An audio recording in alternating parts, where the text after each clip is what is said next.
যাবো কি যাব না, খেলবো কি খেলবো না, এমনই দ্বিধায় আইপিএল খেলার স্বপ্ন বুনছিলেন, আবার ভাঙছিলেন তাসকিন আহমেদ। তবে এবার আইপিএলে খেলার স্বপ্ন বুনে ড্রাফটে নিজের নাম লিখিয়েছেন ঢাকা এক্সপ্রেস। স্বপ্ন কি তবে এবার সত্যি হতে যাচ্ছে তাসকিনের? ভারতীয় গণমাধ্যমের গুঞ্জন তো আপাতত তাই বলছে। গেল আইপিএলে সর্বোচ্চ দাম 24,75,00,000 রুপি দিয়ে অজি পেসার মিচেল স্টার্ককে দলে নিয়েছিল কেকেআর। তবে আশার চোখে বালি ছুঁড়ে মেরেছেন স্টার্ক। বল প্রতি 6 লাখ টাকা নিয়ে স্টার্ক ওভার প্রতি রান দিয়েছেন 10.5-এর উপরে। তাই তার উপরে আর আস্থা রাখতে চাইছে না কলকাতা। আর এ কারণেই কপাল খুলতে পারে টাইগার পেসার তাসকিন আহমেদের।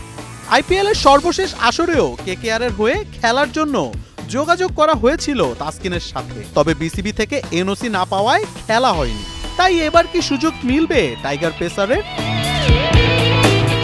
নতুন বলে দুর্দান্ত টাইগারদের পেস ইউনিটের নেতা। গতির সাথে সুইংটাও বেশ ভালোভাবে করতে পারেন তাসকিন। তাছাড়া ব্যাটসম্যানদের ফুটওয়ার্ক রিড করে করতে পারেন ভয়ঙ্কর সব ডেলিভারি। শুধু নতুন বল নয়, ডেথ ওভারেও বেশ কার্যকরী ঢাকা এক্সপ্রেস। ইয়র্কারের সাথে বাউন্সারটাও হতে পারে ব্যাটসম্যানদের চোখের কাঁটা। এক্সট্রা ট্যালেন্ট হিসেবে লোয়ার ওয়ার্ডারে ব্যাটিংয়ে নেমে ছক্কা মারায় নিজেকে করেছেন আরও ডিজার্ভিং। কলকাতার দরকার একজন অভিজ্ঞ পেসার। সেই অভিজ্ঞতায় ঢের এগিয়ে থাকবেন তাসকিন। একবার তো ডিরেক্ট সাইনিংয়ে তাকে দলে নিতে চেয়েছিল লখনৌ সুপার জায়ান্ট। তাছাড়া পাঞ্জাব কিংসেরও পছন্দের তালিকায় ছিলেন তিনি। 24 ও 25 নভেম্বর সৌদিতে বসতে যাওয়া দুদিন ব্যাপী আইপিএলের মেগা নিলামে তাসকিনের ভিত্তি মূল্য রাখা হয়েছে 1 কোটি রুপি।